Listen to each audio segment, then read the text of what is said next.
Hai Sobat Bulog, perkenalkan saya Prasetyo dari Divisi Perencanaan Operasional dan Pelayanan Publik. Kali ini saya akan membahas tentang pemanfaatan cadangan pangan pemerintah untuk stabilisasi harga pangan.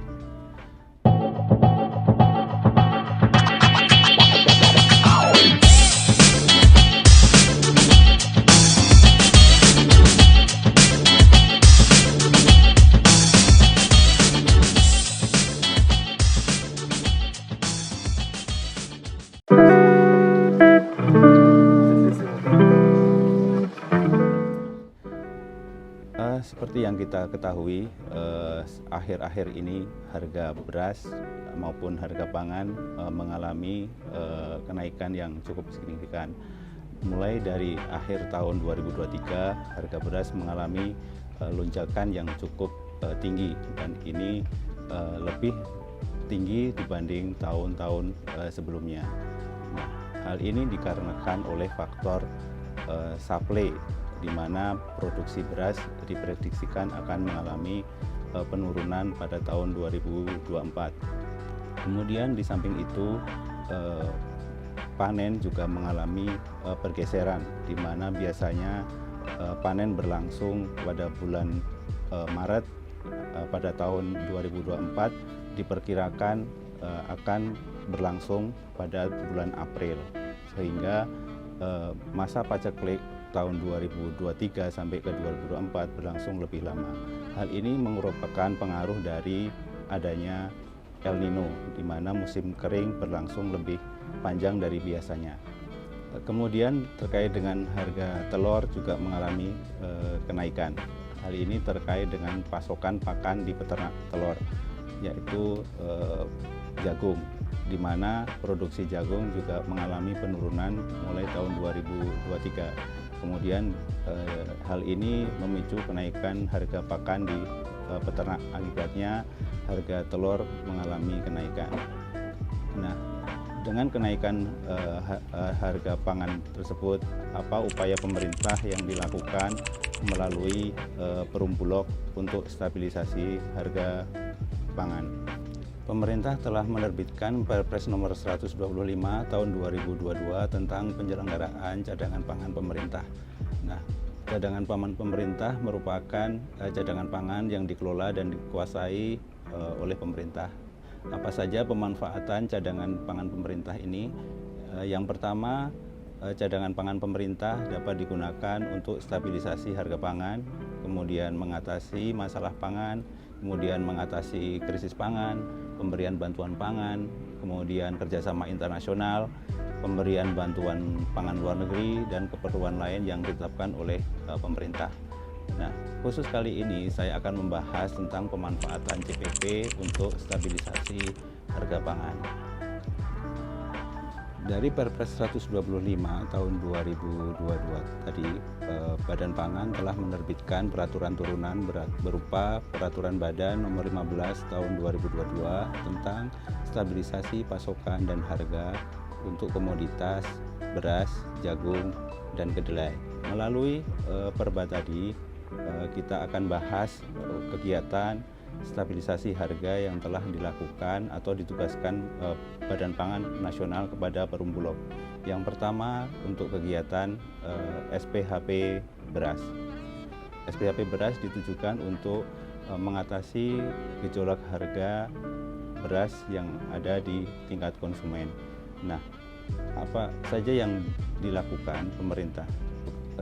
SPHP beras di tingkat konsumen ini dapat dilakukan melalui beberapa saluran, diantaranya pertama Satgas, kemudian pengecer, kemudian distributor atau mitra perusahaan, kemudian pemerintah daerah yang dapat dilakukan melalui stabilisasi harga dan pasar murah, kemudian dapat juga melalui saluran e-commerce. Kemudian penyaluran melalui saluran-saluran tersebut, bagaimana syarat-syarat yang harus dipenuhi. Yang pertama, melalui pengecer. Pengecer dapat berupa outlet binaan, biasanya berupa RPK atau TPK, atau outlet binaan Perum Bulog, kemudian koperasi, kemudian atau pedagang eceran lainnya. Nah, Sobat Bulog dapat bermitra dengan Bulog untuk melaksanakan distribusi SPHP beras ini. persyaratan administrasi yang harus dipenuhi, diantaranya fotokopi KTP, kemudian mengisi formulir permohonan kepada SPHP kepada Kanwil atau kepada kantor cabang di wilayah kerja kami. Kemudian juga menandatangani surat pernyataan pelaksanaan SPHP beras di tingkat konsumen meliputi komitmen harga penjualan dan tanggung jawab. Kemudian untuk saluran pengecer dalam bentuk retail modern cukup menyampaikan fotokopi NPWP dan perjanjian atau kesepakatan pelaksanaan SPHP. Selanjutnya saluran distributor di sini bisa berupa perusahaan atau badan atau pelaku usaha yang bergerak di bidang logistik pangan, industri pangan, distribusi dan pergudangan, atau juga dapat berupa perdagangan pangan atau perdagangan makanan dan minuman atau kebutuhan harian lainnya.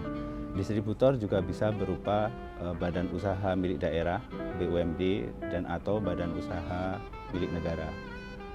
Pemerintah daerah dapat mengajukan permohonan penyaluran beras SPHP disertai pelaksana penyalurannya, kemudian dapat mengajukan ke kantor Perumbulok setempat.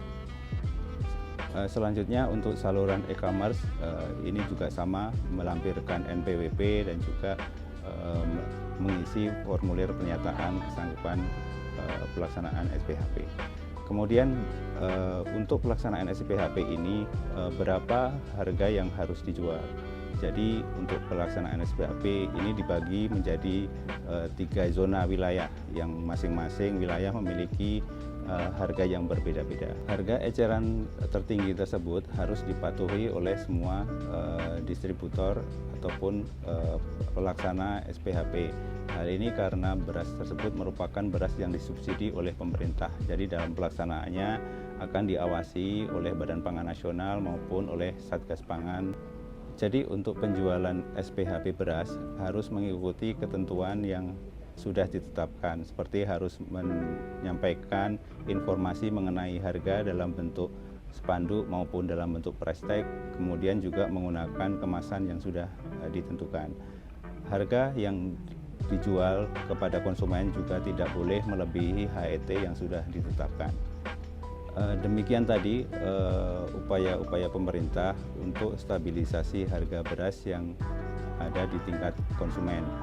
Selain melalui SPHP beras, pemerintah juga menggelontorkan bantuan pangan beras. Nah, ini digelontorkan sebanyak 10 kg untuk keluarga pemanfaat yang berjumlah 22 juta penerima bantuan pangan di seluruh Indonesia. Bantuan pangan ini diserahkan mulai bulan Januari sampai dengan bulan Juni 2024. Jadi total alokasi untuk 6 bulan untuk 22 juta penerima bantuan pangan dan 10 kilo untuk setiap alokasi per bulannya. Bantuan pangan ini bertujuan untuk mengurangi beban masyarakat untuk pengeluaran beras. Namun dengan penyaluran bantuan pangan ini juga berdampak pada stabilisasi harga beras yang ada di konsumen. Karena dengan adanya bantuan pangan ini, kebutuhan masyarakat sudah dipenuhi dari pemerintah, sehingga akses pangan atau beras ke pasar menjadi berkurang. Hal ini berdampak dalam mengurangi demand ke pasar, sehingga harga beras di pasar akan terpengaruh menjadi stabil. Kemudian selanjutnya, selain stabilisasi harga beras, pemerintah juga telah melakukan upaya stabilisasi harga jagung. Nah, ini dilakukan kepada peternak, di mana harapannya dengan pasokan yang tersedia di peternak dengan harga yang murah, maka akan berdampak pada stabilisasi harga telur dan daging ayam. Nah, SPHP jagung ini dilakukan secara langsung melalui peternak atau melalui koperasi, asosiasi, atau kelompok peternak. Penyaluran SPHP jagung ini dilakukan kepada peternak telur ayam ras mandiri yang telah ditetapkan oleh Menteri Pertanian. Jadi Perumbulok akan menyalurkan kepada daftar penerima yang sudah ditetapkan oleh Menteri Pertanian tersebut, dan berdasarkan penugasan Bappenas, Perumbulok akan menyalurkan sesuai dengan pagu yang dibutuhkan oleh masing-masing peternak. SPHP jagung ini dilaksanakan mulai bulan Desember tahun 2023 sampai dengan bulan Maret 2024. SPHP jagung ini dijual kepada peternak di gudang Bulog dengan harga Rp5.000 dalam bentuk kemasan dan Rp4.900 per kilogram dalam bentuk curah. Kemudian harga jual maksimal yang harus diterima peternak sampai dengan peternak dalam bentuk kemasan yaitu Rp5.500 per kilogram. Sobat Bulog, demikian tadi upaya-upaya yang dilakukan oleh pemerintah dalam langkah stabilisasi harga di tingkat konsumen dengan pemanfaatan cadangan pangan pemerintah yang telah dikelola oleh Perum Bulog. Harapannya kondisi pangan di Indonesia dapat stabil dengan adanya pengelolaan cadangan pemerintah tersebut.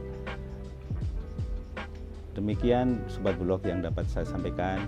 Sampai jumpa di episode berikutnya. Jangan lupa subscribe, like, and comment. Sampai jumpa.